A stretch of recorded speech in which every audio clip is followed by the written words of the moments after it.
Grandmama used to pray, oh Lord, please save them from the evil snares and all the dangers that entangle. Yea, though they walking through the valley of the shadows, just prepare and make them fit for every battle, because I know they bound to come, and I know they bound to fall, but in your bounty, Lord, preserve their beautiful. Right, we still survive and offer grandma's prayers, surrounded by the jungle and the lion's den. Tread light, cause these traps is inconspicuous. They hide right in plain sight, thinking we don't see them when they linger. Look right beneath the surface, then leave a trail of corpses. Crisis, prices, your life a disposable commodity, like living in this fantasy, conditioned to believe that the system even cares whether selling CDs or walking or driving or reading. Look, they don't even need a reason, it's just you breathing and being black. When it's such a pretty fall, it don't seem like we falling at all, at all. It's just a GMO dream, where things are never really what they seem. Please cue the violins, tell them just to play me something pretty, cause this gritty city got me screaming bloody murder. Said it got me screaming.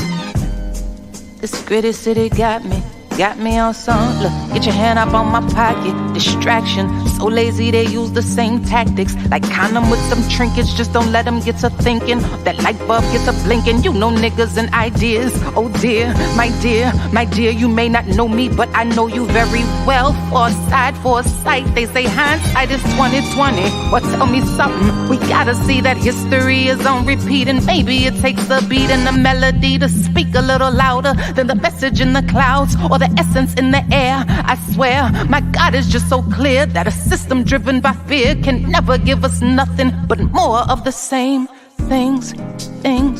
Oh, when it's such a pretty fall, it don't seem like we falling at all.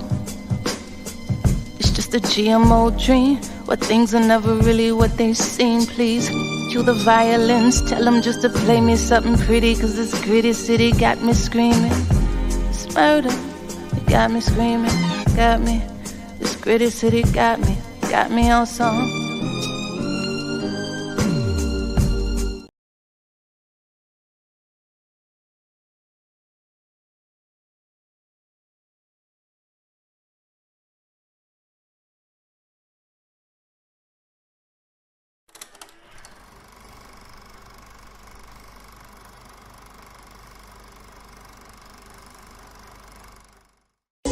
We might not be back, I might be in jail, I might be anywhere. But when I leave, you can remember I said, with the last words on my lips, that I am a revolutionary. And you're gonna have to keep on saying that. You're gonna have to say that I am a proletarian. I am the people. I need that Fred Douglas bro, motherfuckers with the muscles, no strength is in the digits. Quit spitting on the bungalow. The devil got a buzz stronger than a bumble nose. Lions and impalas and they creeping through the jungle slow. Warthog, pull him over for the tail light. Heart beating fast and he begging to the jail Christ. You know the one that brothers find in the slammer. Gotta do the running man if they ever find a hammer. Check the grammar. Kelsey ain't Frazier, sitting on the couch with his wrist near a razor. The hood could be good if we love thy neighbor, but the world is so cold, no gas in the pacer. Indiana in the temple of doom. No, the slum ain't plum, it resembles a broom. Crime on the regular, look at the goons, is what they do from the treetop, silver for the spoon. No regrets, bro, we do it for the. Don't flex, bro, we do it for the. No rest, bro, we do it for the. No need to guess, bro, we do it for the. No regrets, bro, we do it for the. Don't flex, bro, we do it for the. No rest, bro, we do it for the. No need to guess, bro, we do it for the. Formerly my Malcolm Little, but grow up into my Malcolm Unknown. AP like Malcolm Middle, but figure how sun grown is more corner stores, corner pockets and blunt rolls. Get the rolling trips and you know the grip like run those. Live from where they designated for us to be at, with designated drivers to stay behind on a G-Pack. Toss money with lost money, inspire feedback, and the light come with it, baby. You see that? See that? Be that like nobody ever was. They told us to get it forever on these forever runs. Said to never be done. The height of ambition is what you leak from, and suck all that away when you get it. Know who to keep from. I'm riding in Tommy Smith, John Carlos, but my jeans are still fit from John Favardos, and I still do mean biz as far as bars go, and my roof is still nowhere nowhere near where my car go, for real. No regrets, bro, we do it for the. Don't flex, bro, we do it for the. No rest, bro, we do it for the. No need to guess, bro, we do it for the. No regrets, bro, we do it for the. Don't flex, bro, we do it for the. No rest, bro, we do it for the. No need to guess, bro, we do it for the. I'm not the pig. You got to make a distinction. The people are going to have to stand up against the pig. That's what the pastors are doing. That's what the pastors are doing all over the world.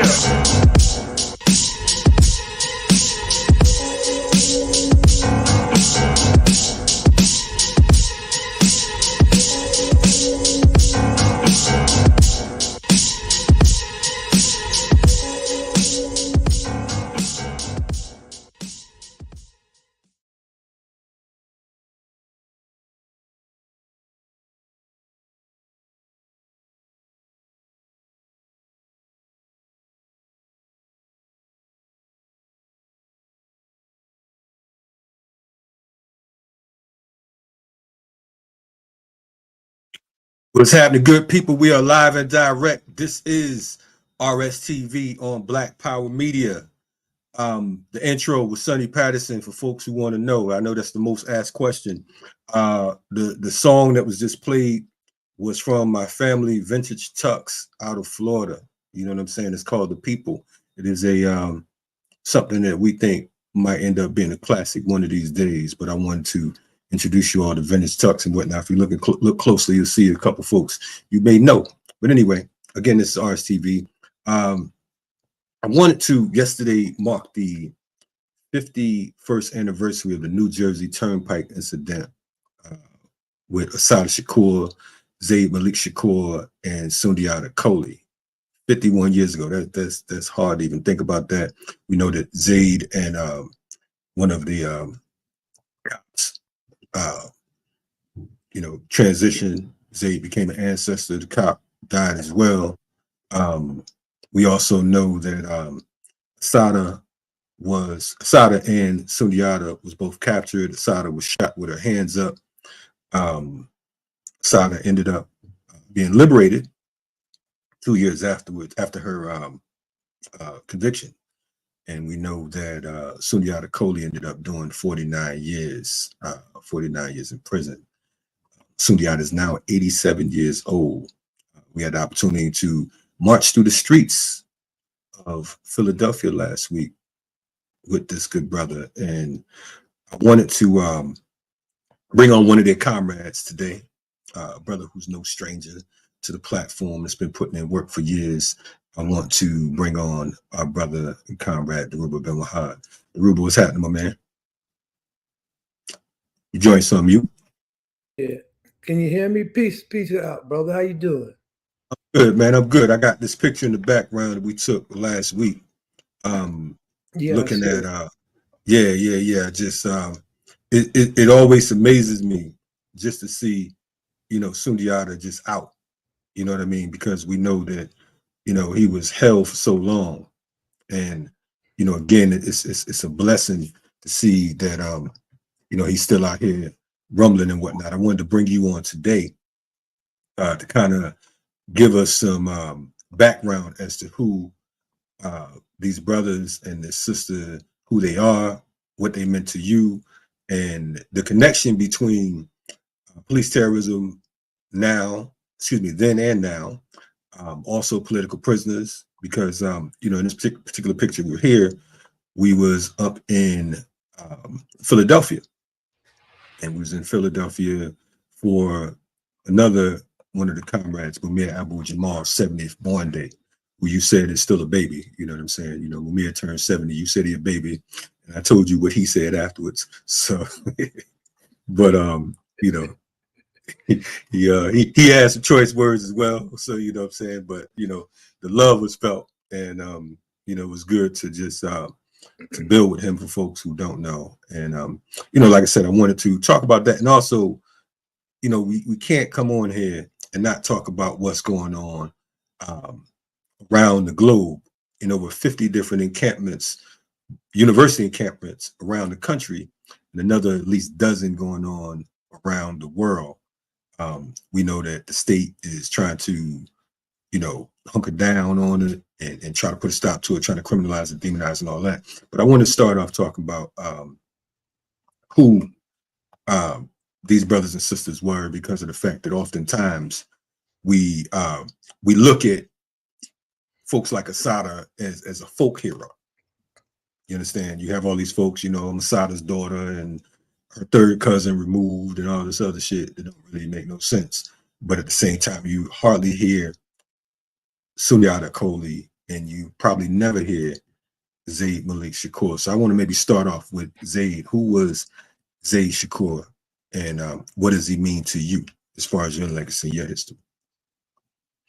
Well, Zayd was one of my first of all, thanks a lot for having me on the program, Kalonji, and being able to talk to folks that tune in to RSTV and Black Power Media. Shout out to all of y'all. I just want to say thanks. This is the anniversary, albeit it's the anniversary of a tragic confrontation that resulted in my comrade Assata Shakur being wounded and captured, and Sundiata being captured and held prisoner, political prisoner of war for close to 50 years. Now, Zayd Malik Shakur came from a long line of Pan-African revolutionaries from the Shakur family of Philadelphia. His dad was a Pan-African and comrade of Al-Hajj Malik Shabazz. Zayd was Deputy Minister of Information for the New York chapter of the Black Panther Party, and later on for the East Coast Ministry of Information for the Black Panther Party. And he was the brother of Lumumba Shakur, who was the lead named defendant in the Panther 21 case, who stood trial with me, and Afeni Shakur and Joan Bird and Setaweo Tabor and a number of other comrades that were in the Black Panther Party who were put on trial in 1969, 1970 for so-called conspiracies to commit crimes, assaults against the NYPD, on the botanical gardens, and kill flowers and all kinds of mad shit. But so Zayd was the brother of Lumumba Shakur. Lumumba Shakur was a field lieutenant in the Harlem chapter, in the Harlem and Bronx chapter of the Black Panther Party. I was field secretary for the New York chapter of the same party, of the same New York City chapter. I was based in Harlem. And so these comrades and I worked every day together. And we were very, very close. And so when events happened, that was a consequence of the counterintelligence program that divided the party as the West Coast moved more and more to the right and became less and less inclined towards revolutionary struggle and mobilization of African people in the United States. We were demonized and ostracized by the Central Committee of the Black Panther Party at that time. We were supposedly members of the so-called Cleveland faction. And that's all in the history. And I have 300,000 pages of FBI files, COINTELPRO files that are presently at Princeton University. And it basically outlines how the U.S. government went about trying to divide the party and destroy the party, and how our lack of organizational cohesion and regional perceptions contributed to that divide. That's going to be in my book, inshallah. I should try to complete this year. I know I've been talking about that for years, but so Zayd was, he was the Deputy Minister of Information first for the Harlem chapter and then for the whole East Coast. So he played a key role in building our face-to-face relationship with other organizations in New York and in New Haven and on the East Coast, in Baltimore and Washington, D.C., chapters that I helped organize. The chapters that we helped organize, of course, were in D.C., Philly, Boston, and New York, New Haven, and where else? The Bronx, of course, and Westchester.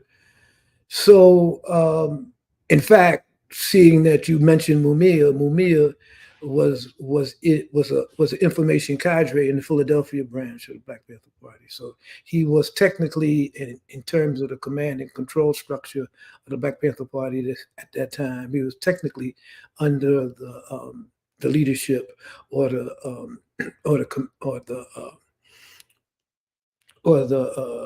direction of the Ministry of Information, which was headed on the East Coast by Zayd Malik Shakur. Now, Assata Shakur was at first a NCCF, that's a National Committee to Combat Fascism cadre or member, and the Black Panther Party. This is right before the Black Panther Party's ranks were closed to new members, and it was only permitting people who wanted to join the party to become activists or NCCF community workers. And I personally had brought Assata down to the Harlem office and had her fill out a membership form so that she could sort of like skip past that process, and she became a full-fledged cadre member of the Black Panther Party. Her expertise was medical care. She was in the medical cadre because she was practicing and studying nursing at City College. She wanted to go into the medical field, and of course, the Black Panther Party had medical cadre. That is, we had free health clinics. We had testing sites for leukemia, and so we had cadres that were dedicated to helping the community with health services. And Assata, that was her role in the party before the split that occurred in 1971, before the split in the Black Panther Party, and of course that was before the Black Liberation Army was formally, or should I say, organizationally disconnected from the above ground apparatus of the Black Panther Party. Before you go, because before you go further, you mentioned the 1971 split, and I know there's a lot of folks that's listening that's not familiar with it, because you have folks who, some people say they came in the party at different times, right? Some people say they were around, after, the 66, between 66 and 71, and there's folks who came later, so on and so forth. You just mentioned the split. So if you don't mind, what was this split? What was the reason for the split? And then we can kind of get into the whole disconnection between the underground and above ground. I didn't mean to cut you off, but I want to definitely touch on that, because there's folks that's, that's unclear, I'm sure. Well, I know that we don't have that much time, so I'll try to be brief. Let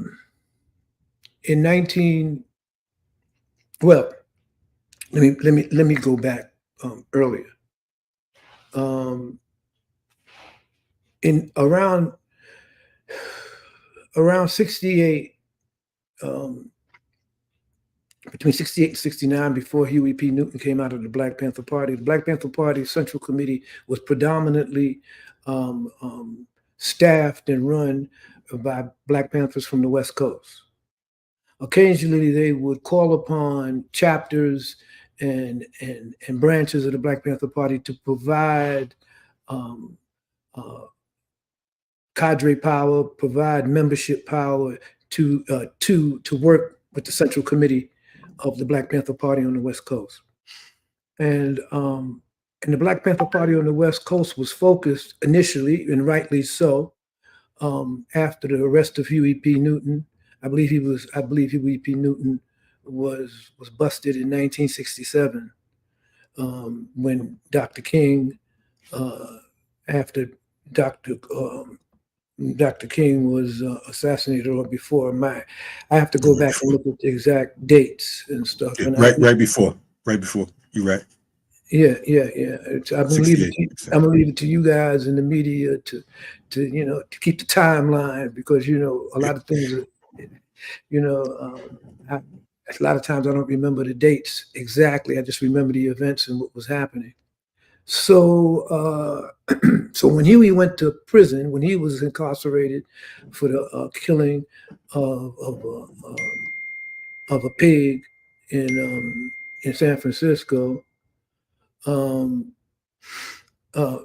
Black Panther Party focused on building a campaign for his freedom, and the theme was, the catch slogan was, "Free Huey P. Newton or the sky's the limit." And those of us who were in the Black Panther Party from coast to coast, especially on the East Coast, we took that slogan seriously. We took the sky the limit seriously. So, of course, we prepared to exact the consequence on what we call the pig power structure, same power structure you're dealing with today.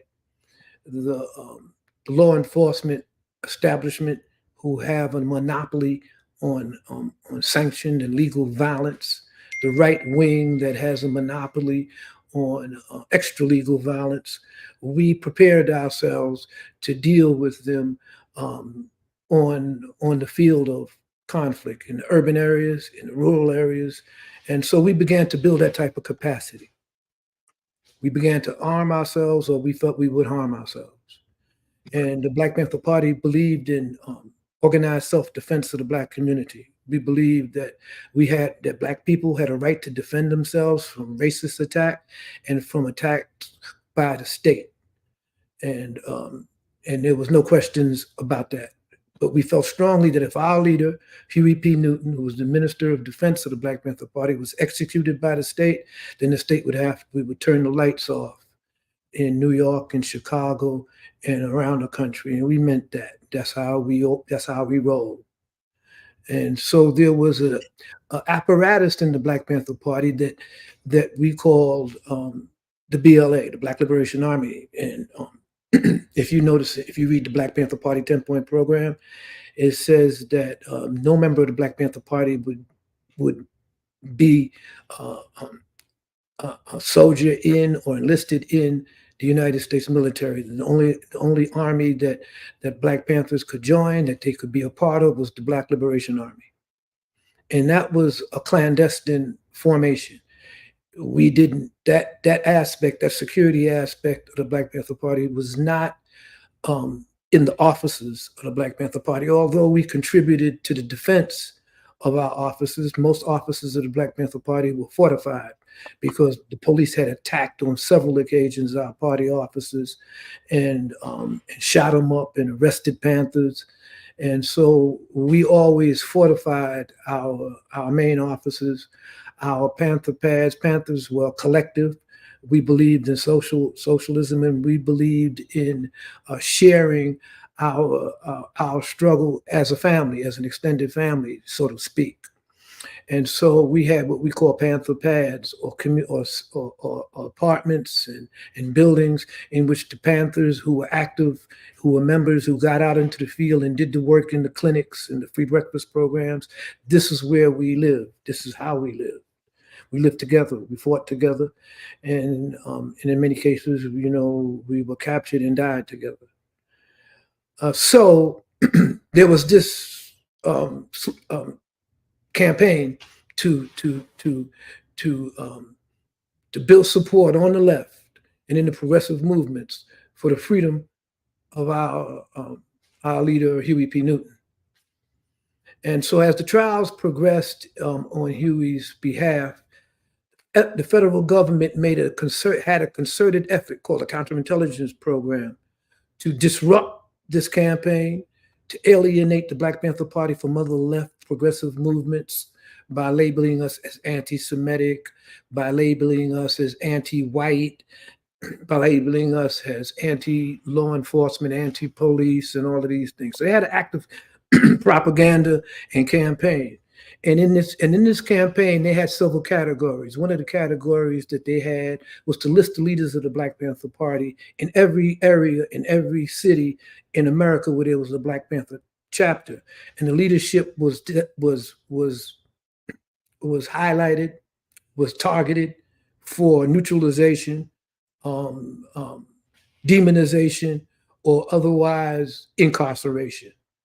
And they had what was called an agitator index, which included everyone from Dr. Martin Luther King to myself was on the agitator index.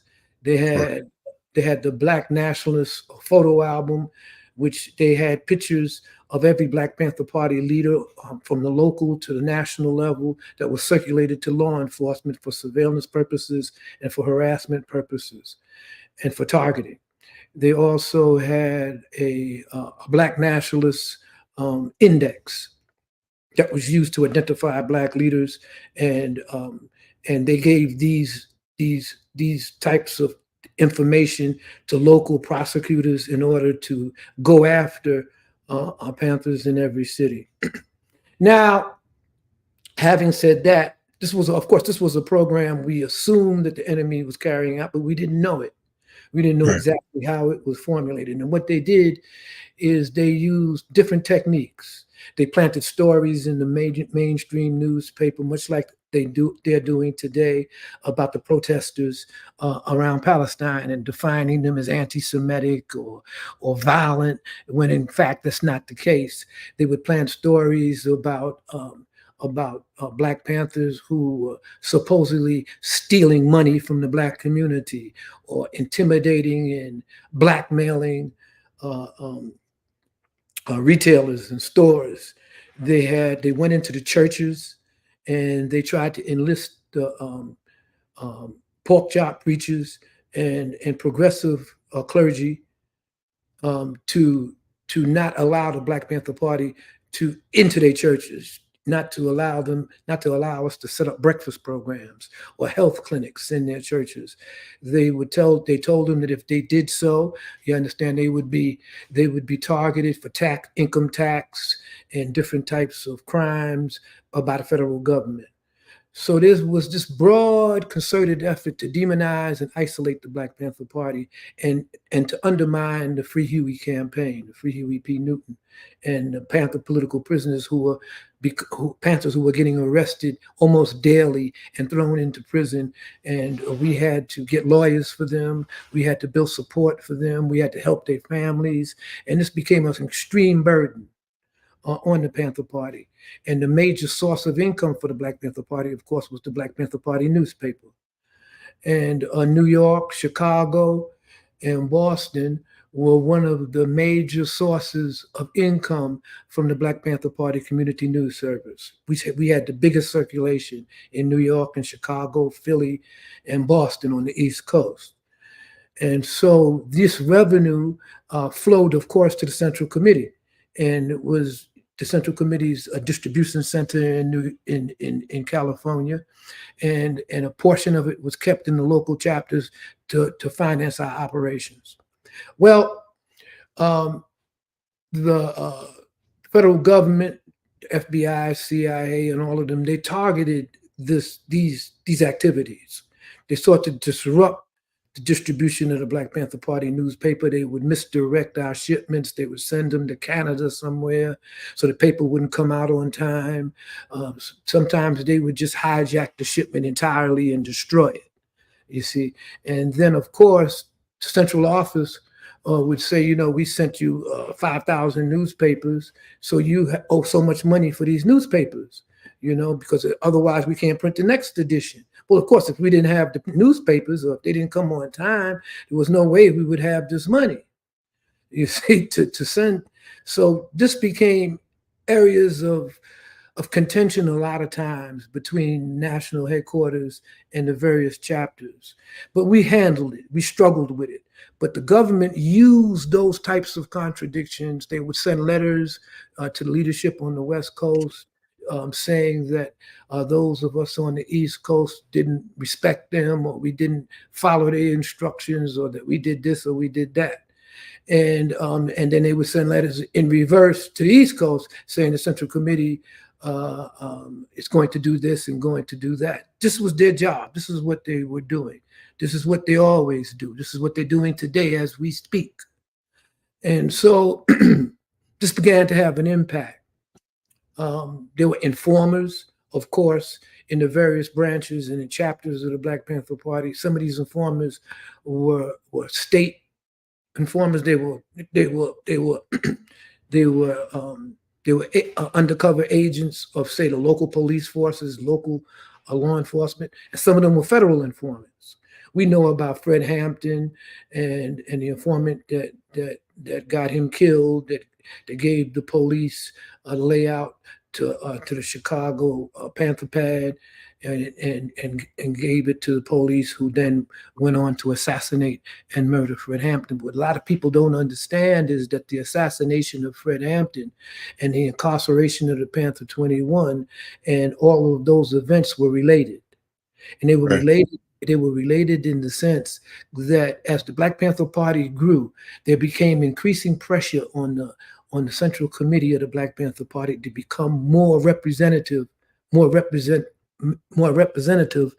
the chapters, because many of the activists in the different cities that became Black Panthers, these activists were active in their cities even before the party had a chapter there. So they had a relationship in the community as Black activists. Some of them were Black nationalists. Some of them were Black cultural figures in the Black community and Black power advocates. In New York, for instance, when the chapter was first formed, the majority of the cadre that first joined the Black Panther Party was from SNCC. They were, because SNCC was undergoing a similar FBI COINTELPRO attack, and they had split along lines between Kwame Ture and Imam Jamil Al-Amin, which is Rat Brown, who were considered the more militant and radical. And then you had the bootlickers, like this bald head nigga that used to be, that died recently, Lewis. John Lewis. Yeah, John Lewis. Yeah, that bald head. Anyway, tell us how you really feel. Yeah, man. And, I'm going to try to restrict myself because I can get a bit profane. Not you, brother. So anyway, couldn't imagine that. So anyway, there was a similar a division that was occurring in SNCC, because that was after SNCC declared on the march. I think it was on the march to Selma, that a segment of the SNCC started talking about chanting Black Power. And the minute that they started talking about Black Power, the ears of the federal government saw an opportunity to divide SNCC from the more integrationist and reformist elements who enjoyed white support, who enjoyed white clergy support, and divide them along racial lines. That the Black Power advocates were talking about a Black nationalism that excluded white people, that excluded white support. And this affected, of course, that segment of the movement, which we call the civil rights movement, because much of the organization that Dr. King enjoyed when he went to different venues in the South, those grassroots organizations were usually activists from SNCC and from the Congress of Racial Equality. They were students. They were the ones that organized the groundwork, and King came in and did the press conferences and brought the media and gave the speeches and helped mobilize the church, the clergies, the activist clergy, like in the SCLC. So they sought to divide that. Well, on the Black Liberation Front, on the side of those of us who had evolved from Malcolm X, who have taken up the call that Malcolm X made before he was assassinated by the CIA, with the collaboration and the instrument of the messianic movement of the NOI.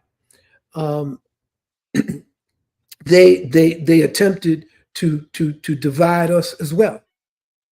And so in different areas and in different chapters, the leadership of the chapters and the branches was indigenous. It was part of the communities of those areas. The Philadelphia chapter of the Black Panther Party, the members were from Philadelphia. In New York, the members were from Harlem, from South Jamaica, from Queens, from both of us knew each other from when we was gangbanging, long before back in the 50s, and Lumumba Shakur, for instance, and Sekou Odinga, they were members of the South Jamaican bishops. Me, I was from the South Bronx, and I was the vice president of the Disciple Sportsmen.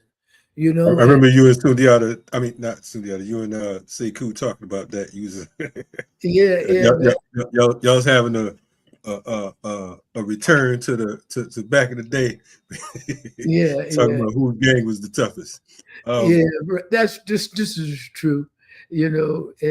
And so, but anyway, so I want to point out something real quick, right? Because you mentioned John Lewis and Stokely. I'm not going to cut you off, but I want to remind folks that at John Lewis's funeral, Bill Clinton gave the eulogy, and he said that, and I say there were 2 or 3 years where the movement went a little too far towards Stokely, but in the end, John Lewis prevailed.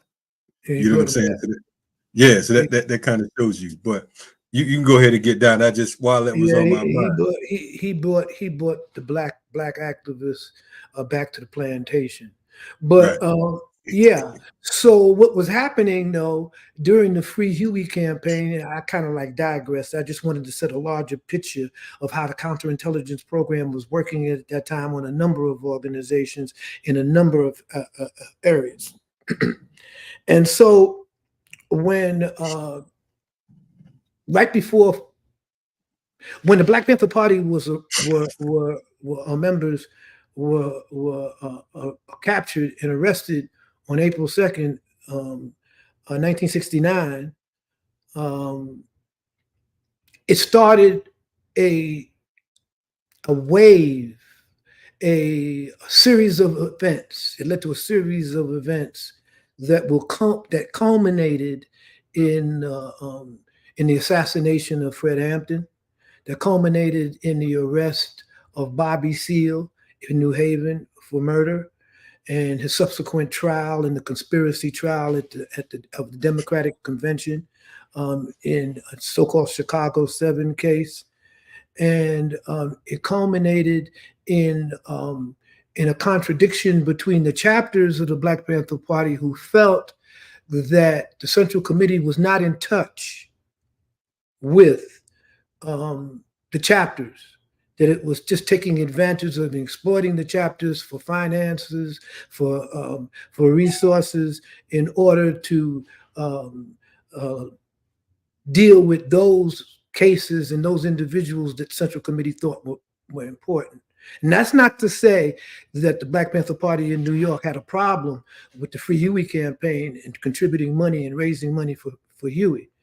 But once the Panther 21 was arrested, the Panther 21 became a cause célèbre on the East Coast. And white Jewish liberals, from Leonard Bernstein to the Communist Party USA, to the Progressive Labor Party, all of these different organizations flocked to the support of the Black Panther Party, and the Black Panther Party 21 Defense Committee became somewhat of a cash cow. It had a lot of money. It got a lot of money in support of the Panthers. We got a lot of publicity in support of the Panther Party. And so the West Coast thought that, that they should have more of a control over this resource, but they couldn't completely control it, because what happened when the Panther 21 got busted, immediately after that, in fact, within 2 weeks, Bobby Seale was targeted by the New Haven police for the murder of Alex Rackley. This is a story I can get into at some other time, but basically Alex Rackley was a young brother who was semi-autistic, who lived next to the Black Panther Party office in Harlem. And he loved the Panther Party. He used to come into the office and do handiwork. He would sweep up, he'd keep the office clean. And, you know, and we loved him too. He was a cool brother. He was just, you know, he was just artistically challenged, you know. And so when the Panther 21 was busted or was captured in April 1969, you know, it sent shockwaves through the party, because this was actually the security section of the Black Panther Party in New York. It was like a gut shot to the Black Panther Party because of the leadership and what we represented. And it was the Harlem chapter that was the major focus of this. And Alex Rackley, of course, when he saw that us, myself and Setaweo and other brothers that he loved, and that we used to have him come in with PE classes and help him read and everything, when we got busted, he really felt emotionally. He went off, you know, and he talked a lot about how, you know, we were probably set up by this. We was probably, he was just talking because he was emotionally disturbed and upset. Right. But when I was in prison, sadly, David Hilliard and Bobby Seale were scheduled to speak at Yale University. I think I was in prison on the Panther 21. I was in the Tombs in Lower Manhattan, and we were all separated when we were first captured. Some of us were in the Tombs, some of us were on Rikers Island, some of us was in Queens House of Detention, and others was in Brooklyn House of D. We were all separated at first. So our lawyers had to go through all of these legal maneuvers to try to get us all together so that they could defend us for a trial. And it was during this period that David Hilliard and Bobby Seale came through New York, and the lawyers, my lawyer, Gerald Lefcourt and Bill Kunstler, arranged for David Hilliard to come in and see me on a legal visit. And David told me that they were going to close the Harlem chapter of the Black Panther Party, and because it was riddled with informers.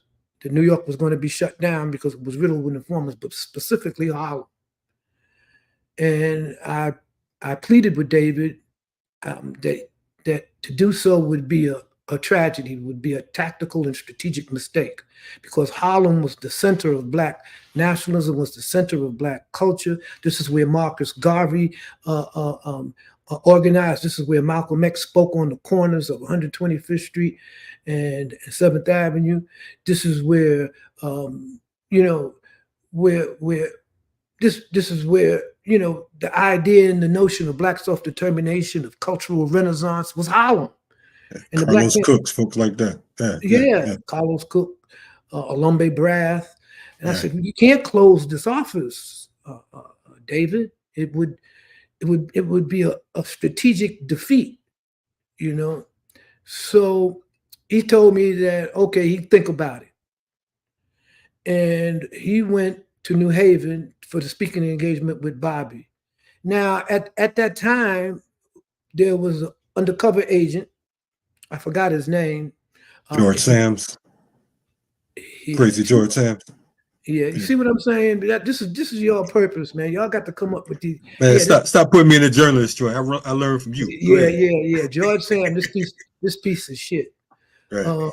So yeah, George Sams was an undercover agent, and he had, ironically, he was a first cadre at a Central Committee. In other words, he went to different trouble spots in the Black Panther Party to straighten stuff out. You know, he's like the police for real, the cop they send every. Yeah, but he was sent by David Hilliard and the Central Committee. Of course, they didn't know he was an undercover agent. Well, I guess they didn't. I have second doubts on that. But anyway, he was sent, and so he was in New York, supposedly trying to rid the party there of any undercover agents or agent provocateurs. Okay. And so when David came through and told me he was going to close the Panther office in Harlem, and I begged him not to, George Sams had already been in Harlem, had heard Alex Rackley talking about informers and how we were set up, and how how Dhoruba and Setawayo was set up, and the agents were still here. So George Sams had him taken to New Haven. Now the New Haven chapter was small at that time, so when Bobby came to speak there, I think he spoke at Yale University or something. He was supposed to speak there. George Sams had transported Alex Rackley to the Panther office there and had taken him down to the basement and was torturing him. He's talking about he was an informant. And he told Bobby Seale that I have the informant on the Panther 21. He's downstairs in the basement and he's giving up all this information.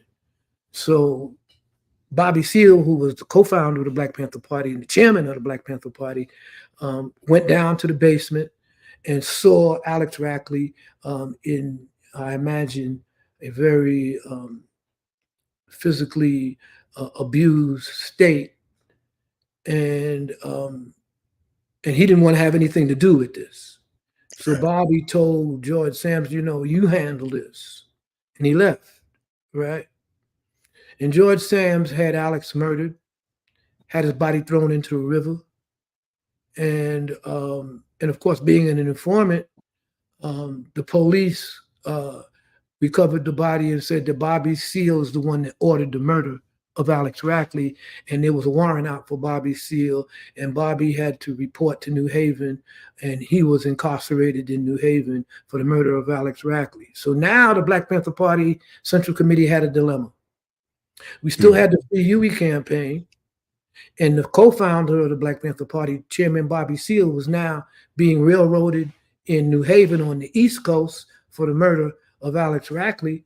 So closing the Harlem office and the cash cow that the Panther 21 represented would be a fool's errand, because we had to build up support in New Haven. Most of the New Haven chapter or cadre came from New York in the beginning when Bobby was first arrested. We had to build a similar campaign for Bobby Seale on the East Coast, and so most of our energies on the East Coast went to defending the chairman of the Black Panther Party against these murder charges. Just George Sams moved on to other places. He moved on to Philadelphia. He moved on to Chicago and did similar dirt before he was exposed. But the net result was that the West Coast of the Black Panther Party Central Committee sent two security members, two members of the Central Committee, first cadre, Thomas Jolly and Robert Bay, who were Huey's who was the personal security of David and the Central Committee, sent them to New York to run the New York chapter. And unfortunately, these two knuckleheads were not up to the task. They didn't understand New York. They didn't understand Black folks in New York, and they didn't know that we would put our foot in their ass if they stepped out of line in New York. New York wasn't LA. New York wasn't San Francisco. New York was, we was different. And they thought because everybody had an African name that we were on the same level as us and Ron Karanga and the United Slaves who had hunted and killed panthers on the West Coast. They thought we were pork chop nationalists. We were far from pork chop nationalists. We were armed, dedicated revolutionary nationalists. And so these knuckleheads came to New York in order to run the party, and they ran it into the ground. And So do you think that was done on purpose? I mean, you know, or do you think, because I know that I think it was just done out of ignorance, because they were just not administratively and qualified to deal with organizing in New York. They didn't know the territory. They misconstrued stuff. You know, they had their own personal issues. You know, which I won't go into. But they had their own personal issues which influenced the things that they did. And of course, being from New York, and some of us that were out, like Setawayo and myself, you know, we bumped heads, you know. And so they would get back to the West Coast and say, well, Dhoruba is doing this and we don't want them to do that. And the Central Committee is doing this. So I used to have to fly out to the West Coast damn near every day. Every weekend when the Panther 21 trial recess, make a tape for Huey, send the tape into Huey, and Huey would come back and give it to David, and David would tell me, give me my marching orders for the week. And that's how things were going for a while. But we began to prevail in the Huey campaign. We began to prevail in terms of bringing the issue of a more national Central Committee to the attention of Huey and the attention of Bobby. And we talked about real quick, because you just mentioned something, you know, you be talking in passing, you know what I'm saying, like it's, you know, just flying through stuff, right? So I remember being in the Bay with you, and you took me around and showed me different places, whatever, so on and so forth, right? And one of the things you talked about was what you said a few minutes ago about they would fly you out there every week. What was the purpose of them flying you from New York to Oakland every weekend? You know what I'm saying? That seems like, you know, just for you to make a tape, you could have made a tape in New York and sent it in. I would, like I said, I was field secretary. Right. It was a debriefing. Okay. I was sent, you know, if they had a problem with paper circulation, they would run it past me, get my version of what was happening. If they had a problem with Thomas Jolly and Robert Bates saying one thing and I said another, you know, they would bring me out there and have me explain what I was doing, why I was doing it, why I was saying it, and have that taken into Huey for Huey to make a decision on how I should move or how we should move. And of course, Huey was the commander in chief of the Black Panther Party, you know, and he was my leader. And so, yeah, but increasingly this became a thorn in the side of the Central Committee, because many times I would advocate for different things that reflected our reality on the East Coast. Especially, I had to deal also with the Panther 21 members who were still in prison, right, and who were increasingly getting visits from former Panthers who were purged by the two people that they sent out there, who were kicked out of the party. They were getting visits from these folks, and some of these people were informants. Some of these people were agent provocateurs. So, you know, Curtis Powell is getting visits. Lumumba Shakur is getting visits from these people, and they tell him, oh, the Panthers in Harlem went to hell, and they all down with Huey, and they stealing all the money for the Panther 21 and all of this stuff. And so I'm on trial with these brothers. And so while I'm in the courtroom with them, they looking at me sideways, you know, and I'm trying to explain to them, this ain't what's happening, man. You know, y'all just got to chill and let us try to handle this, you see? And of course, the counterintelligence program knows these things. So they'll send letters to the West Coast saying, yeah, you know, Dhoruba, you know, he's hating on David, or he wants to usurp Huey, and vice versa, you see? And so, you know, people started looking sideways at each other. And this was at a crucial time when we had just about won the struggle of organization. You know, the Black Panther Party, what people don't understand is the difference between the Black Panther Party and most organizations at that time, whether it was SNCC, whether it was us, whether it was the NW, whatever, that we were a cadre organization. We had a command and control structure that functioned on the basic principle of democratic centralism, which meant that there was democracy in the rank and file that influenced the command and control structure, so that the rank and file could have a voice in how things went, how it was organized. We got most of that from the liberation movements in Guinea-Bissau and other liberation armed struggle movements. It was democratic centralism, that the soldiers got to talk about the tactics and the conditions that they were up against to the leadership, and the leadership had to adjust their strategies, their mass line and their party line to these realities, so that the soldiers can carry out the mandates of the party.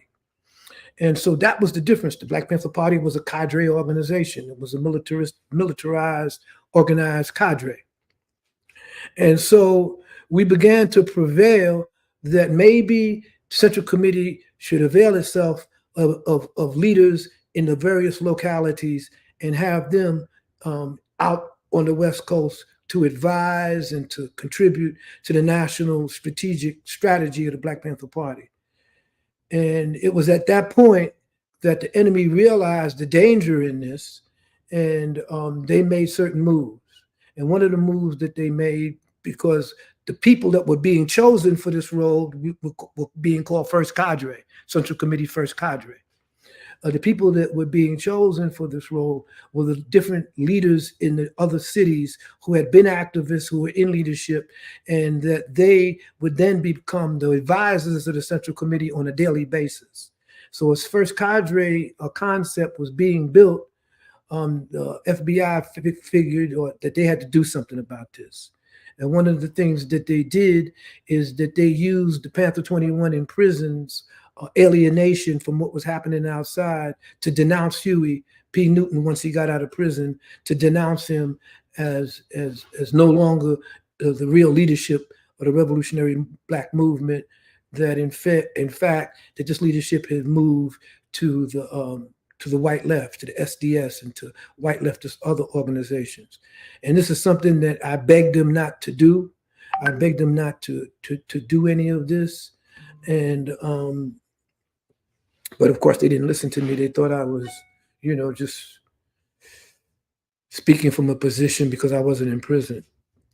And Fred Hampton was one of those leaders that was scheduled, or that was supposed to be in the First Cadre of the Central Committee. There were other leaders like myself, and there was other leaders in Baltimore and other places that would have been assigned permanently to the Central Committee as a liaison, as advisories, as First Cadre. The pigs didn't want that. They didn't want the Central Committee to become more efficient, more democratic. And so they moved to make sure that didn't happen. And one of the ways they moved was to assassinate Fred Hampton on December 4th, 1969. The other ones that they moved was to have encourage the Panther 21, Lumumba Shakur, and them to write a statement that Huey P. Newton was no longer a leader of the radical Black movement, that he was a sellout, and all of these things. And this was at the same time that, by the way, that Huey had moved into a penthouse, and he was hanging out with Elaine Brown and them niggas, and they had opened up a nightclub, and they were slinging yayo on the streets of San Francisco, and and all of these things. And Huey was erratic in his behavior because he was probably imbibing some of the same yayo that they were slinging. And so you saying Huey, Elaine, and these folks was, is that what you're saying? Because I'm saying that they were the ones that they were the ones that became increasingly threatened by by the chapters of the Black Panther Party that was still on. We were still on the revolutionary resistance tip. We hadn't moved to the right. We weren't trying to run for public office and get elected coon catcher. You know, we wasn't on that. You know, we believed that Huey had to be free or the sky was the limit. And once Huey was free, you know, we had to deal with Bobby. And we believed that that if the enemy, if the pigs harassed and murdered us, then we would respond in kind. You know, there would always be a political consequence for the aggression and violence of the state, and it would come from us. And that's how we rolled. That's how we were organized. That's how we were educated for years before he. So how did they get off? How did they get off the path then? I mean, because you saying that they wanted to control more of the bourgeois politics of the Bay Area. They wanted to become more acceptable to the political machinery, and plus the Black Panther Party had this enormous reputation in California and the Bay Area as being a stalwart defender of the Black community. They had a pristine reputation, and rightly deserved. You know, this is how Huey started the Black Panther Party. He stepped inside history and changed the paradigm of politics, if not in America, definitely in the Bay Area. So the Black Panther Party enjoyed popular support, and they started feeling, you know, that, you know, we could translate this into a third political party. We could run for mayor. We could run for city council. We could take over, you know, and that meant taking over everything. That meant taking over the bootlicking task, you know, a purpose, taking over the street trade, the drug trade, taking over everything. So they started moving on this gangster shit, and they started moving to the right. And of course, this came all to a head when Eldridge Cleaver and Huey P. Newton had this beef on national television, and Huey threatened Eldridge, and Eldridge threatened Huey, and the FBI said, "Yes, we got him now," right? And so Huey was scheduled to come to the East Coast to speak at Yale University. And the FBI bombarded him with information by informants, by letters, through newspaper articles, that if he came to the East Coast, his life was in danger. That those brothers and sisters on the East Coast, specifically myself and others, were going to harm him. And this was never the case, never. But of course, Huey and being influenced by the Elaine Browns and these knuckleheads on the East Coast, West Coast, you know, believed it, because, you know, we always stood fast on our core belief, you know, of what the Black Panther Party stood for, its 10-point program and platform, and that we stood fast on this. So we weren't running candidates for a political office. We weren't doing all of that. We were mobilizing people in the streets. We were dealing with the drug dealers in the streets straight up. We was dealing with them straight up as they knew how. We was knocking them off. We was taking their product, we was dumping it, and we was taking their money. And so, you know, we weren't on that, you know, vote for me and I'll set you free shit. So so when Huey P. Newton came, and by the way, whenever Central Committee members, especially Kathleen Cleaver or Huey and them, came to New York, I was one of the individuals that was, you know, charged with their security. We would meet them at the airport, charged with the transportation, how they would move and everything. Well, of course, if you believe that the people that's going to secure your safety are people that want to kill you, you understand? You quite naturally, you super paranoid. I know I would be. You see, and so when Huey came with me, yeah. So when Huey came to New York to go to speak at Yale, this was at the height of the Panther 21 trial. And when he came to New York, we escorted him to New Haven, and he got super paranoid. He called some Panthers from the West Coast who were in Boston, who was in Chicago, who I knew that, they did wet work. They did, it was about the hard stuff, you see. And he called him in to take over security. He didn't trust us. And it was at that time that the Panther 21 statement about Huey not being a revolutionary, et cetera, was circulated on the left in the leftist newspapers. And Huey suspended the Panther 21. And this is in the middle of the trial? Yeah. He suspended the Panther 21. And just a couple of weeks before, he had suspended and purged Geronimo Pratt, who had gotten arrested in Texas while underground. And they labeled Geronimo G, enemy of the people. And everybody knows the rest of that is history, what happened with G and how he was framed and spent all that time in prison. He also, Huey at that time, under the influence of the Elaine Browns and them knuckleheads on the East Coast, had conned George Jackson into believing that everybody that wasn't from the West Coast was somehow a threat to the Black Panther Party. He had Huey and Elaine and them had jacked the money from George's book. They stole the money. They put it in their own accounts, and George's mother. There's a whole story about that I won't even get into. So all of this was happening at the same time. This is my point. You said they jacked the money from Huey's. George, because his mother, George signed the money. You have to talk to Georgia Jackson. May Allah be pleased with her. She, someone who knows the story almost completely about how this was done, was close friends with George's mama, was Mae Jackson.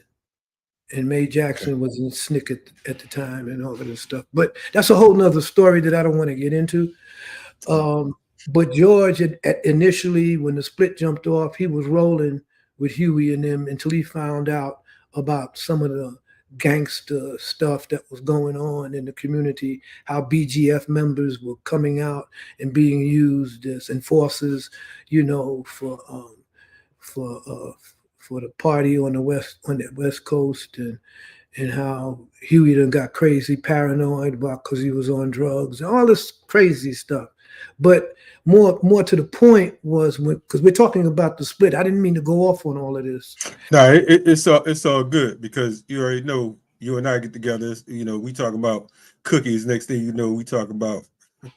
Yeah, so I just wanted to get back. I took this roundabout way to get back to Assata and Sundiata and how that came about. So what happened was when Huey came back to the East Coast to speak at Yale, we had understood that there were threats against those Panther 21 members who were out of prison.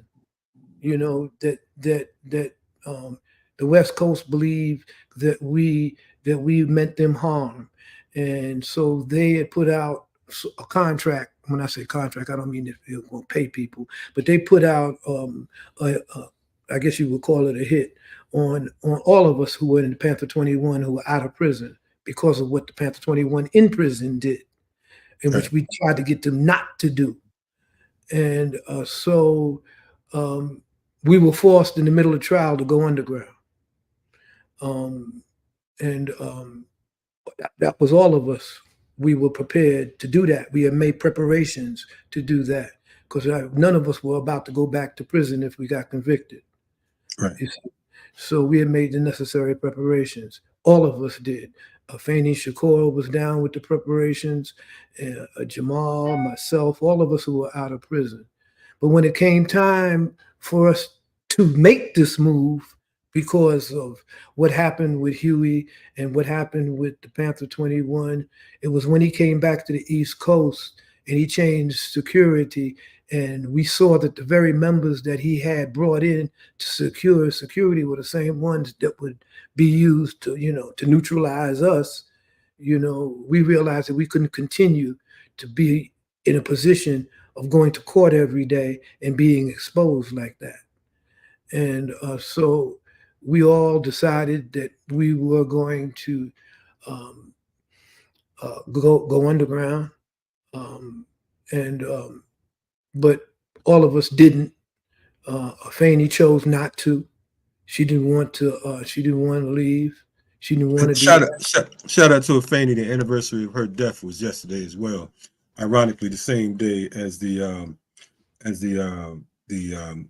Jersey Turnpike shootout. So I wanted to point that out since we since you mentioned her. But go ahead. You said she didn't want to go underground. She didn't want to go underground. Karma is a bitch, man. So yeah. So she didn't want to go. So when we didn't appear back in court, of course they put her back in prison. Right? They put her and Joan Berry back in prison for a few days, right? And so, sadly, we went underground, and the details of that I'll go into in my book. But suffice it to say that it was my job to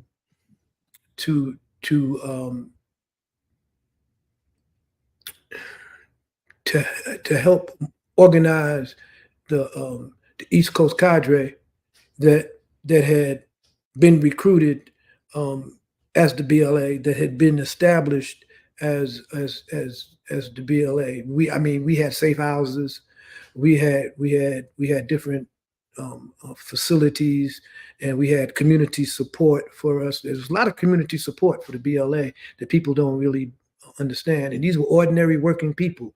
Some people were on welfare. Some people were working people.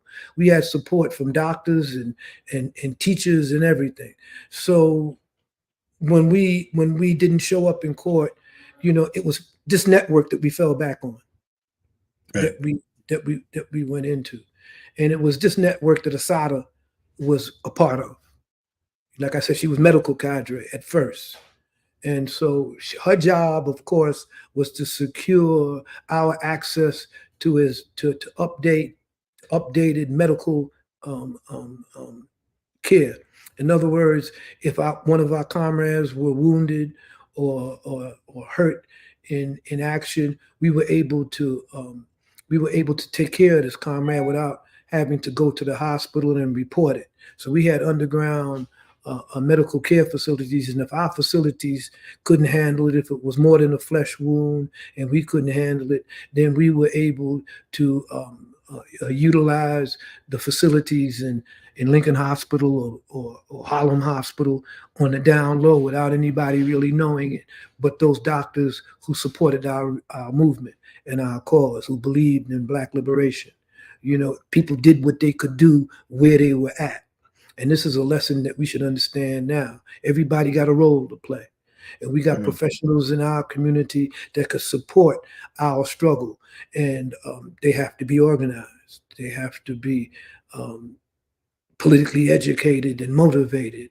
And so it's with that idea that we could take what we have in order to do what we need to do or get what we want. So that was the beginning of the first cadres of the BLA. When we went underground at that point in 1971, in May, June of 1971. And Assata was part of that move. Well, what happened was the New York City Police Department, in their training brochure, they had at that time what they called the first BLA and the second BLA wars, urban guerrilla resistance, and so they taught this to their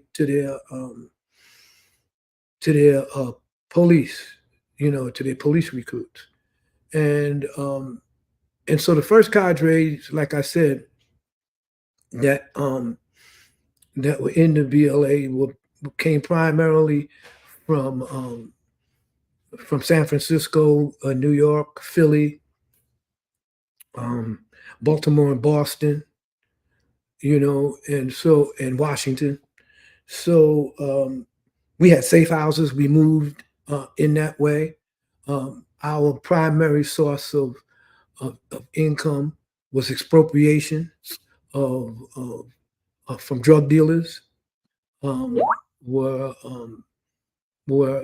expropriations from financial institutions, and so that's what one of my favorite words is expropriations. I just want to point that out. Yeah, we had to expropriate capital in order to make it work for the benefit of the people, for to finance our operations, and so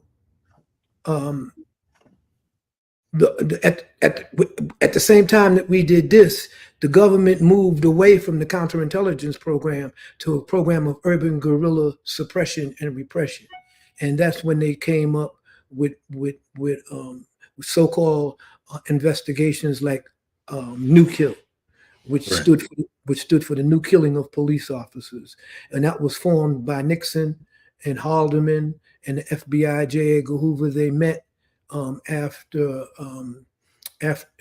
two New York police were ambushed and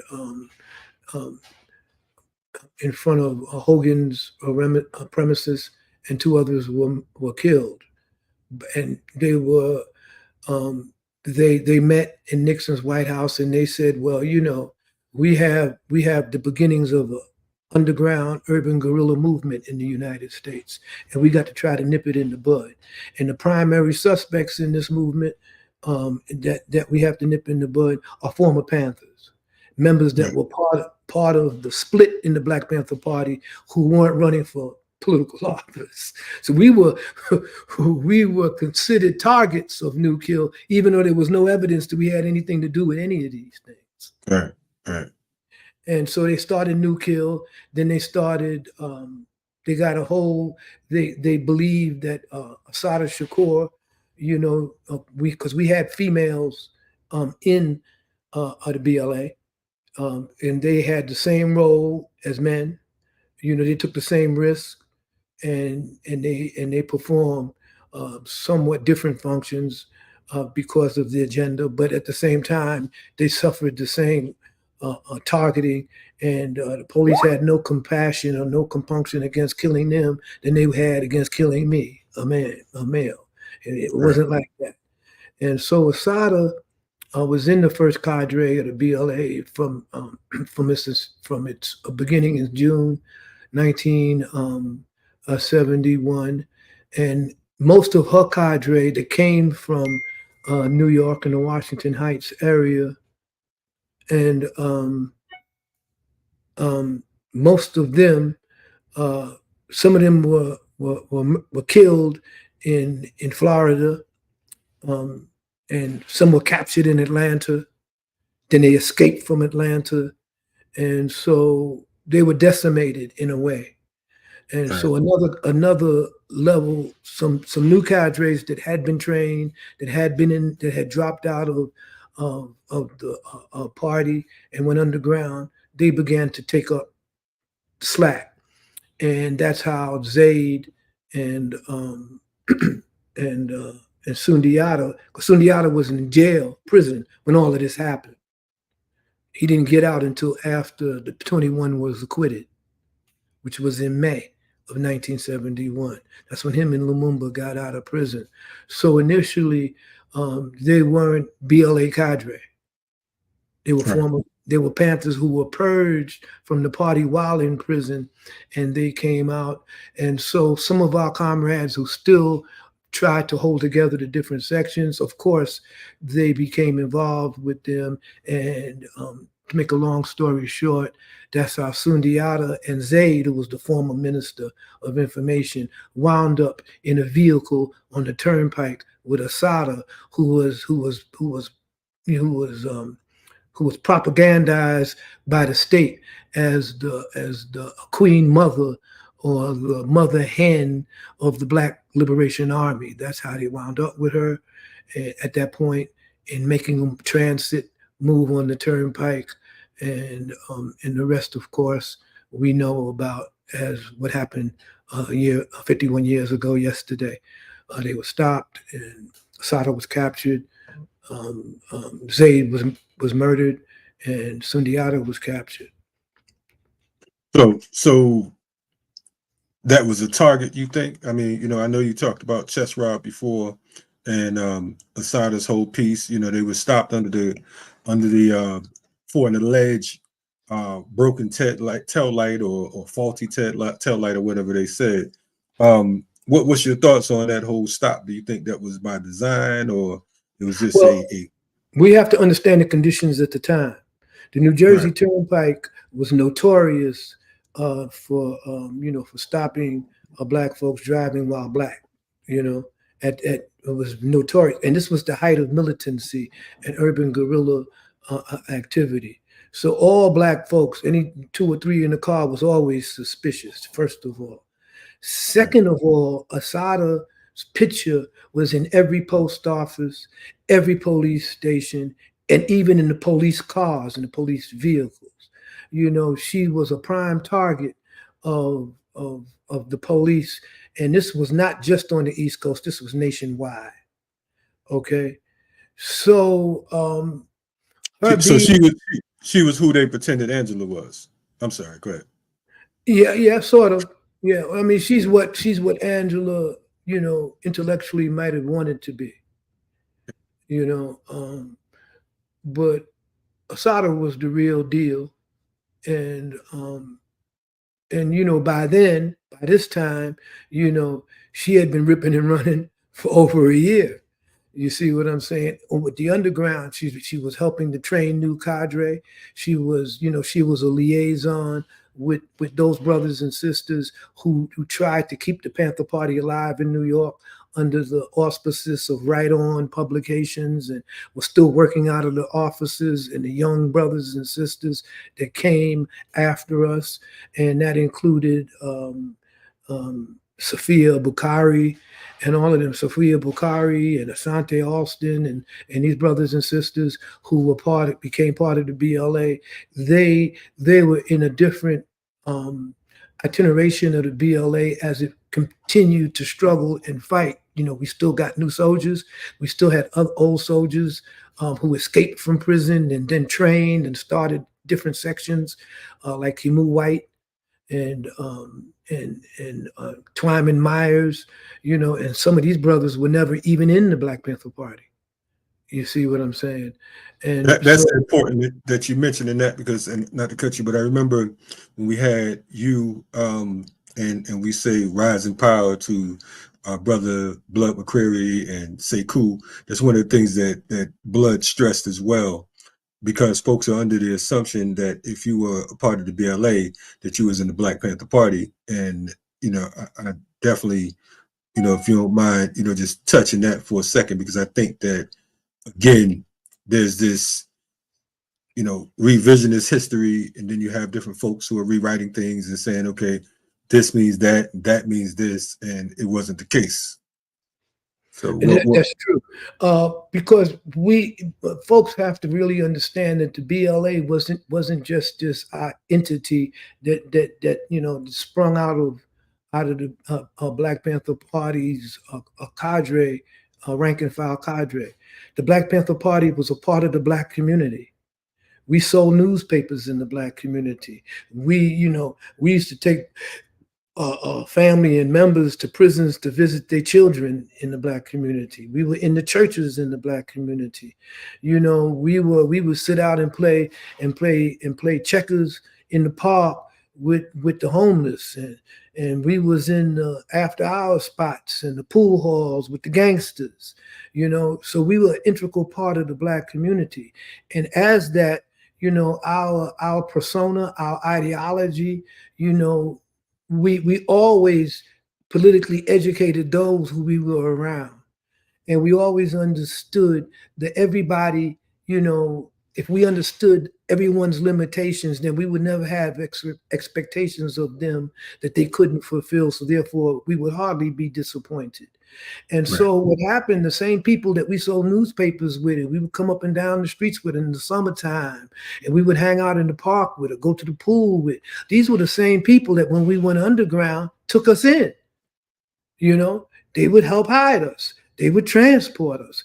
They would support us. If they didn't have no money, you understand, we could crash at their apartment and they'll go see their aunt or their grandmother for the weekend. You see, we had producers who had studios, little storefront studios in the community, you know, and they would give them to us. So, you know, we had comrades like Curtis Mullins, who was an entrepreneur, who had 2 or 3 grocery stores and stuff. And in the back of his store, you know, it was a BLA information center. You see what I'm saying? You move the pants presser and go through the back door, and there was BLA center, and so people have to cool brother too. Yeah, that's cool people brother. have to understand that the enemy, the repressors, the state, always try to portray the integral relationship between the freedom fighters and their community as the freedom fighters using ordinary people for human shields as a diversion.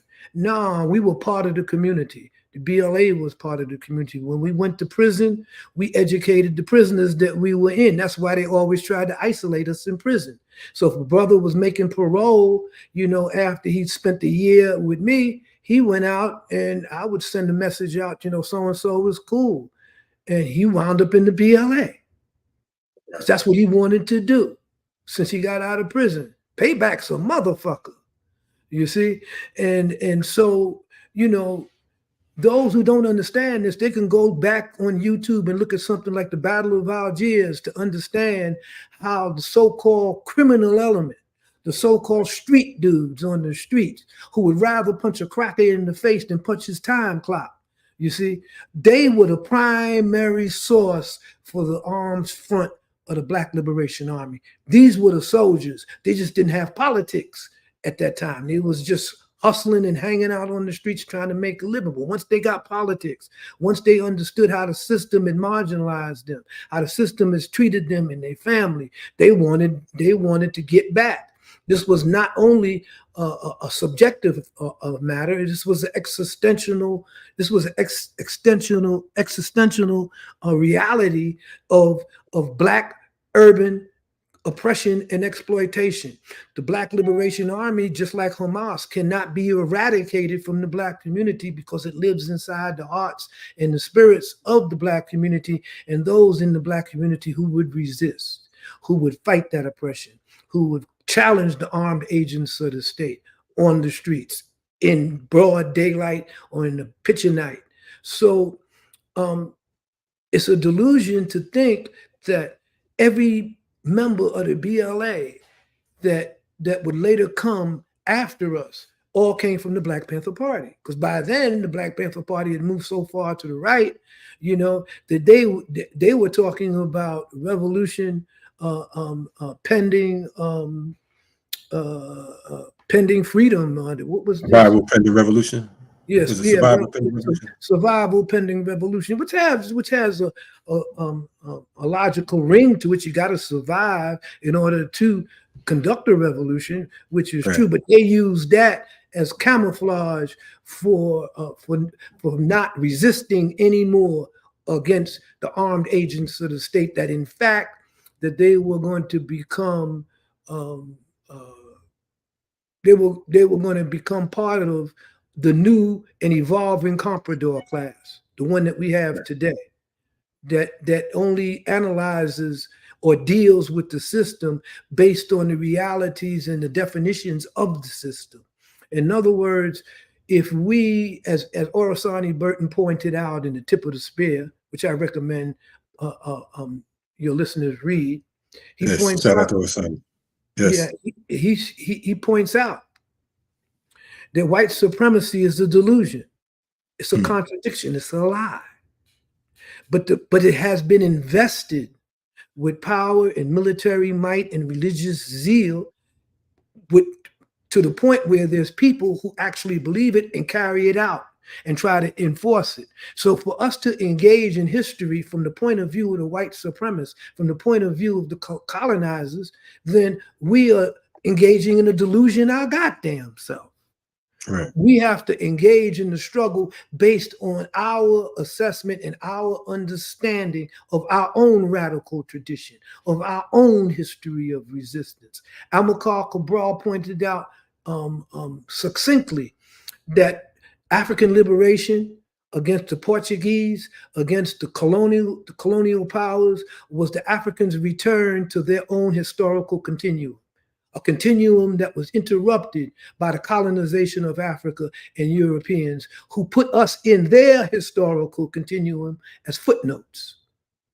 So we have to understand that white supremacy is the basis for the European settler state that is the United States. And this is the reason why the United States will back the European settler state, Zionist state of Israel, back it to the hilt, because that's the last colonial white supremacist settler project on the planet. And it's it's meant to ensure the U.S. hegemony and political influence in the area of the Middle East, or what I call Western Asia, and the U.S. is invested in that. It's like Genocide Joe said when he was younger: if Israel didn't exist, we would have to invent it. You see, I want to definitely get into that. I want to segue, but right before that, because we got a few minutes, I want you to say a little bit about Sundiata, because we touched on Zayd and we touched on Assata, and we definitely want to get into what's going on with these encampments and resistance, so on and so forth. But prior to it, I want to definitely, we just left Sundiata Acoli last week, as I mentioned. He's now 87 years old, did 49 years in prison. Give us a little background on Sundiata, because last week we was marching in the street, and for someone like me, I want to say, I usually don't give you too much credit, because it just it don't go right all the time. But anyway, I want to say, man, it was honor just before I knew either one of you all, just to be out there. I mean, just to see the posters, the free such and such, so on and so forth. And now we're marching through the streets of Philly. You understand what I'm saying? With you and Chairman Fred Jr. and so many others, Pam Africa, so many others. But to see this brother, who we couldn't imagine getting out at one point, 87, still marching. And then I'm not gonna tell people about about Raza Khan's van that you dropped on. We ain't gonna talk about that. But give us a little play on who Sundiata was and is, and his importance to our movement, because folks talk about him, and he was, to our understanding, he wasn't just the regular rank and file. He came from a different class. So can we talk about that a little bit? Yeah, Sundiata was he came from the highly technical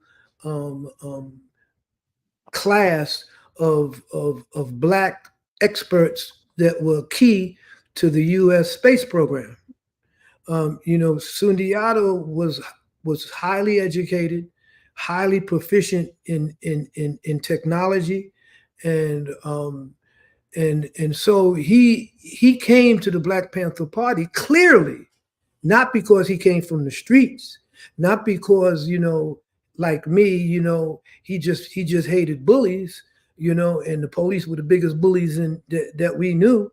He came from the technological and political and elite, the Black professional class. And he chose to roll with the Black Panther Party because of his a love of Malcolm X and what happened to Malcolm, and because he believed that he had the type of talent, the type of expertise that could contribute to the liberation of Black people. So he made a choice, much like Dr. Curtis Powell, who was a geneticist, he was a doctor. He made a choice to join the Black Panther Party. This wasn't something that, you would expected that, Sundiata, coming from the class and the educational background that he had, and he was mature at that time. He wasn't no small boy in 1970 and in 1968 and 69. He was a grown adult man who had studied in the best universities, who had perfected his craft, and was being used by the U.S. government to perfect its own space program. He made a choice, and this is very important to understand because we have black professionals and black experts in technology and communications who still haven't made a choice to put their talents and their use to the benefit of the liberation of their people. They're still indulged in the duopoly politics of delusional white supremacy and democratic fascism.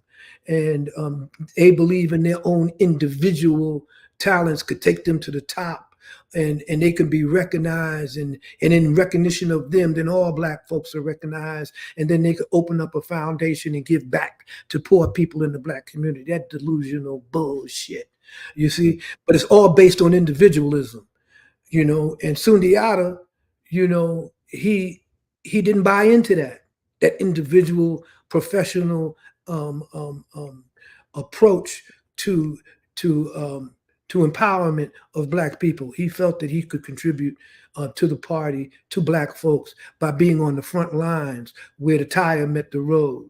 And you couldn't get more on the front lines in the 1960s and early 70s than with the Black Panther Party.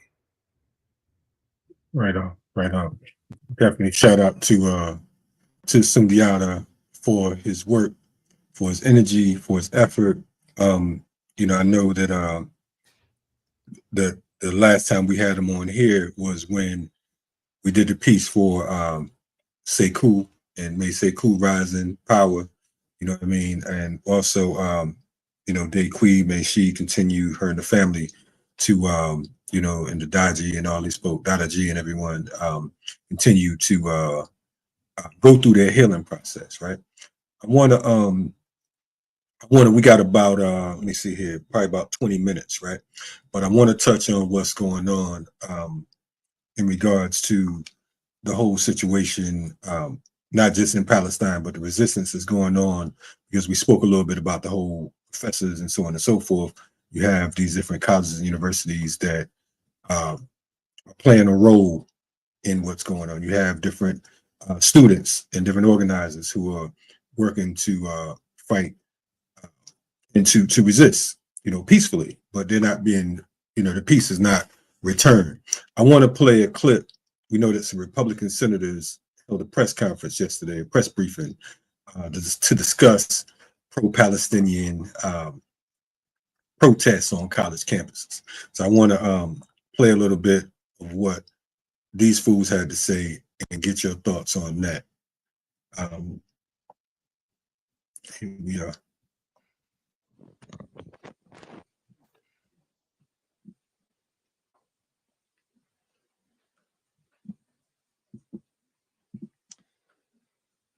We're here to discuss the little Gazas that have risen up on campuses across America and the liberal college administrators and politicians who refuse to restore law and order and to protect other students. These little Gazas are disgusting cesspools of anti-Semitic hate, full of pro-Hamas sympathizers, fanatics, and freaks. Here's just a sampling of what these lunatics were saying just days after Hamas's atrocity against Israel. A Cornell professor called the October 7th attack exhilarating. A Columbia professor called it awesome. A Yale professor called it an extraordinary day. More than 30 Harvard students signed a letter claiming that Israel was, quote, entirely responsible for the attack. A pro-Hamas student group at University of Virginia called Hamas terrorists. If your old AC system has struggled to keep up with the summer heat, it might be time for an upgrade. Get a brand new system for only $99.99 per month, installed the next day by the experts at Barty. For comfort and care, Barty is there. As you see, I'm a therapist who goes to therapy. And anyway, I guess they didn't want that to be seen. They went to a quick commercial. But anyway, you know, he went on to talk about, you know, basically demonizing and criminalizing, you know, these protesters. I wanted to know your thoughts on it. Like, what do you have? What's your position. What do we say to the protesters? What do we say to these members, these Republicans who are standing up saying that, you know, this is out of control and these people are idiots and they're, you know, all this other craziness? What was your thoughts on that? Well, I wouldn't even talk to them crackers. I mean, what is there to say? I told you they're delusional. White supremacy is a delusion. Okay, it's a historical delusion, and it's coming to its final penultimate end. These crackers just sitting up there are invested in the war machine that is the United States. Israel gets billions of dollars a year to be the outpost and the major advocate for U.S. hegemony in Western Asia. And let me point out, the use of the term anti-Semitic is a misnomer, because to be a Semitic refers to the linguistic roots of a people's language. You know, Amharic, Arabic, these are all Semitic languages, okay? So if anybody's anti-Semitic, it's the Zionists, because the only Semitic people in Palestine are the Palestinians. So Zionism is an anti-Semitic proposition. Once we understand that the majority of Zionists are Europeans, they're Ashkenazi Jews who used to speak Yiddish, who adapted Judaism. Judaism as a religion has nothing to do with Zionism. Zionism is a white supremacist construct. It's a white settler construct, okay? And it depends on the elimination of Palestinian people in order to manifest itself in the type of a white supremacist apartheid state that the Israelis want to create. We have to understand that if there was a true democratic organization of the state of Israel, you know, that the Palestinians in the final analysis would outnumber the European Israelis. So if you had a true democracy, it wouldn't even be a secular Jewish state. It would be a democratic state where everybody was equal. So that's not in the cards. That wasn't in the cards when Theodore Herzl petitioned the British government at the onset of World War I, and the British government rewarded him after the defeat of the Ottoman Empire with the Balfour Declaration, in which they said, okay, we can get the Jews out of Europe, put them in Palestine. And they knew at that moment that that project had to be a settler project that depended and relied upon the extermination of the Palestinian people, of the Semitic people. Okay, we have to understand what anti-Semitism really means in terms of Europeans. Okay, because the only genuine Jews who are of Semitic root are the Sephardic Jews, and they come from North Africa, from Ethiopia, and from the region that is now Palestine. It used to be called the Levant. Okay, so Europeans are, you know, Netanyahu's name before he was Netanyahu was probably Shittlestein or some old shit like that, that piece of dog ass motherfucker. So don't start me on these crackers. Why would I respond to these idiots standing up there in suits? You're gonna have to censor that part. I know that, but it just enrages. It just enrages me that you would bait me into a response to these crackers, man, who are delusional. You see, hey man, and we have. I need to hear from you. But we have to really understand that the U.S. is invested economically as well as militarily in the European settler state of Israel. Almost people don't understand, over 81% of all foreign military aid that the U.S. allocates to any country comes back to the U.S. and employs U.S. workers, keeps U.S. industries, technological industries, Raytheon, McDonnell Douglas. It keeps all of them in business. War is a profit of capitalism. That's the threat of war, and the use of war is that process. So the demonization of Palestinians, the demonization of Muslims is a direct consequence of the U.S. attempt to maintain its racist hegemony and control over a region in which it has no roots, in which it has no interest other than the exploitation of the resources there. And finally, I just want to say that while the genocide in Gaza is occurring, there's a bigger humanitarian crisis in the Sudan. And the Sudanese crisis has over 15 million people that's internal refugees, that has over 1.5 million people who are facing imminent starvation. And this war is carried out between two armed factions. And one of these armed factions is the former Janjaweed that were brought into the military by al-Bashir, the former president or premier or whatever you want to call that dog of Sudan. And the Janjaweed are financed by the UAE, the United Arab Emirates. You know, they're the ones that's providing arms and stuff that the U.S. gives them, because the UAE is also getting arms aid from the United States, and they're financing this war in the Sudan in order to establish some type of a pan-Arabic hegemony in alignment against Iran, against and in support of Israel, and in support of the Israeli military. Of course, the Arab leaders are having a problem with this because the streets of North Africa, the streets of Egypt, the streets of the UAE, the streets in Dubai are packed with millions and millions of Arabs who are rooting for and on the side of the Palestinians. Okay, so these elites, these leaders in Saudi Arabia, in the UAE, in Egypt, they would hope the Palestinian issue would go away, would die away. But it was because of October 7th that when Hamas launched the attacks that it did on the European settler colonies and its enclaves, that changed the whole paradigm and the whole dialectic.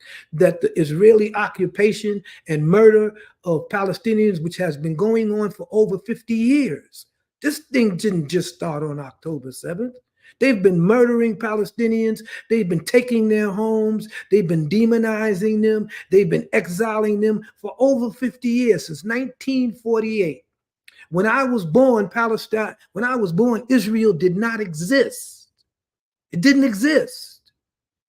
The original mandate for Palestine was a League of Nations mandate. And what was the League of Nations? It was an attempt by the European nations that had came out from under the old European empires. It was an attempt of the League of these nation states of Europe to make sure that they wouldn't go to war again like they did in World War I, that bled them white, that bled them of their youth, and that bled them of their resources. So they established the League of Nations, which was the forerunner of the modern United Nations. But the League of Nations collapsed. And the League of Nations collapsed because them crackers couldn't stop fighting each other and couldn't stop murdering each other. And they all wanted to divvy up the Ottoman Empire that had come into that had broken up at the end of World War I. So Palestine was given to Britain as a mandate. And Britain is the one that signed the Balfour Agreement and told the Rothschilds and the Ashkenazi Jews of Europe that we got a homeland for you. Now all you got to do is go there and wipe out the Palestinians, and you're good to go. And that's how it started. It started with them same crackers in London that started the United States. Where did the United States come from? It was a European settler state. It was a colonial settler state of Britain, of the British Empire. Where did Australia come from? It came from them same crackers in London. Where did Canada come from? It came from them same crackers in London. Don't get this shit twisted. These crackers been doing this shit since they came out of the industrial age, even before then. Okay, so we need to understand that the fight of the Palestinians is a fight against the mythology and the notion of white supremacy and their right to control other people's territories and their lives and their culture at the expense of those people's history and their lives. So don't get this shit twisted, man. Israel is a Zionist white supremacist European settler state. And what them crackers are sitting up there talking about from the United Nations Congress is because they on the AIPAC tip. AIPAC is the so-called American the American Jewish Political Action Committee. That is an agent, that is an unregistered agent of a foreign government. They get their orders and their marching orders from Israel. There is no other political action committee that performs as an agent of the foreign government without registering with the United States Justice Department and registering themselves as the agent of a foreign state, but AIPAC. Okay, and they funnel millions of dollars to black leaders that we have, the Meeks and the Hakeem Jeffries and all of them bootlicking niggas up there on the Capitol Hill and the black comprador class. They all on the AIPAC tip, and they support Israel. They get their little jaunts. They take their family to Tel Aviv and they romp in the sun and they get treated like guests. But let one of them speak up against Israel, like Ilma Ohan and the so-called black representatives and Palestinian representatives that are in Senate, and they become demonized. They're called anti-Semitic. Well, we need to understand that Zionism is ipso facto, it's a matter of fact, an anti-Semitic white supremacist construct, because the only people in Palestine and in Western Asia are Semitic. The Palestinians are the ones who are the original and de facto Semites. Folks that don't know, AIPAC is the American Israel Public Affairs Committee, which amounted to the same thing you said, but we're just gonna give them, lay it out as is.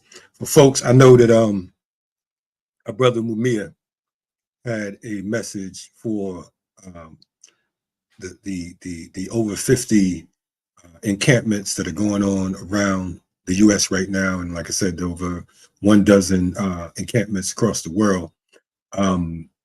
We know that a couple of days ago, I believe Northwestern and Brown University began to attempt to make some deals with the protesters. From you, as a vet in the game, a brother that's been banging for quite a while, and as you said, existed before the state of Israel existed, what message would you have to the comrades, the students, and the folks who are in these encampments? We know that there's, as you mentioned, you mentioned the Sudan. We know that there's uprisings in Yemen and the Sahel and the DRC and Myanmar and Haiti and so on and so forth. But what message would you have if you could speak to these folks who are in these encampments that are protesting right now? Well, I would say, first of all, that, shout out to them. They're taking up the struggle for humanity. They're taking up the struggle against U.S. imperialism and white supremacy and hegemony in regions of the world where the U.S. is only concerned with the resources and the mineral resources of the people there. They are reclaiming the humanity of that their parents and that this system has lost. And I think that they are right in demanding divestment from the military industrial complex, from the war machine that is financing the genocide of the Palestinian people. I think that they will begin to realize this, and I think that they need to not so much engage in trying to convince the status quo, the Democratic and the Republican parties, of the righteousness of their position, because that's not going to happen. What they need to concern themselves with is the radical history and the radical tradition of which they are now have taken up. I mean, this ain't the first time that Colombia was taken over. It was taken over in a similar fashion against the Vietnam War, and that ended up turning the tide against the U.S. occupation and attempted rape of Southeast Asia in Vietnam. And if we remember, what brought it to a head was the murder of students by the National Guard at Kent State. And I'm saying right now, and I hate to be a prophet of doom, but that's coming here now too. You see, the state are armed. That we are living in a democratic fascist state. We are living in a police state. Dissent is not permitted, and they're using the idea that their property has more rights than people's human rights and their right to life. That taking over a building is breaking a law that's more sacrosanct than the lives of the Palestinian people and the lives of oppressed people. Property rights are only valuable to those who own property. And they're talking about students have a right to go to school and get an education. Well, what is the purpose of a demonstration if it's not to disrupt the status quo and get people to think about things that they wouldn't otherwise think about? I think it's much more important that the university be held to account for supplying arms and support and financial aid to a genocidal racist regime than some knucklehead going to school and studying dance, or going to school, is going to sit down in the history class that's going to lie to them in the first place. Everything has a time. And everything has a place. But right now, these students are in the right place at the right time, at the right point in history. And I wish them, and I hold solidarity with them, and that they should not give up their struggle. They should not back down. And they should understand that they're the future of where this country would go. It's not going to go anywhere if they don't take control, if they don't understand that the Democratic and the Republican parties are the parties of the corporate rich, are the parties of war, are the parties of destruction and genocide, and that we need an alternative political party. We need a party that represents the working people of the United States. We need a party that represents the marginalized people of the United States, the different ethnic groups and compositions of the United States. That's the type of sovereign party we need. And we need not to be turned against each other by these pigs in the government who try to make like migrant people are the enemies of black people. That somebody that a Korean that owns a nail salon in New York is somehow robbing black people of their political clout and their finance capital. It's total bullshit. If go back and look at the U.S. involvement in the West. Go back and look at how the U.S. transformed these very nations where the migrants are coming from into hellholes where they cannot live. Look at how Haiti was treated and created by the U.S. and Citibank and all of these entities. How the U.S. occupied Haiti, rendered it useless in terms of being able to support and maintain the livelihood of its own people. This is a history of the U.S. in Latin America, in the Caribbean, and therefore the people that would march through jungles and swamps with their babies on their back to get to the border of the United States in order to try to find a better life for themselves are portrayed now as invaders and criminals and threatening the American dream. Nah, the American dream is black people's nightmare. It has always been our nightmare. And we cannot think that we're going to escape this nightmare as individuals because we're talented, because we could sing, or because we could talk shit in a rap song. We're not going to escape it that way. That's not how we beat the bullwhip days. We got out of it together. We fought together. We stayed together. And we maintained ourselves together. And the only way we're going to survive America is that we fight and we resist America, white supremacy, together. And we have to make it clear to the enemies of our people, to those who would murder us, just like they're murdering the Palestinians, that every time you take a black life, every time you deny a black child education, every time you deny us health care, for every homeless people that exists, we're going to exert a political consequence on those who maintain that system and those policies. And that's my message to those who are on the front lines at these campuses. Don't give up, don't surrender, no peace, no power, no peace. That's what I'm saying. Stay organized. And remember, don't get mad, don't get upset, get even. Right on, right on. Listen, man, that's the perfect way to close out in traditional Dhoruba Bin Wahad style. You know what I mean? Love you, brother. I appreciate you. I appreciate your insight, direction. I appreciate the eras, the victories, you know what I'm saying? The education, the whole nine, the criticisms and the whole nine, man. I'm saying that in front of everyone today, you know what I mean? You have definitely assisted in in many folks' growth, including myself. So I'm grateful for that, and I'm sure that that message to these students and to these professors and to those allies and comrades who are going to these encampments to to hold the line with these organizers, I'm sure that it's appreciated. So with that in mind, we're looking forward to having you back on soon. Might have to bring you on as a regular analyst. You know what I'm saying? Don't pay much.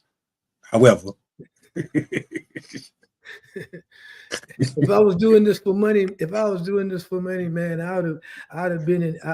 I would have been in Kamala Harris's front office. you might be in Kamala Harris' front office with a poster of you.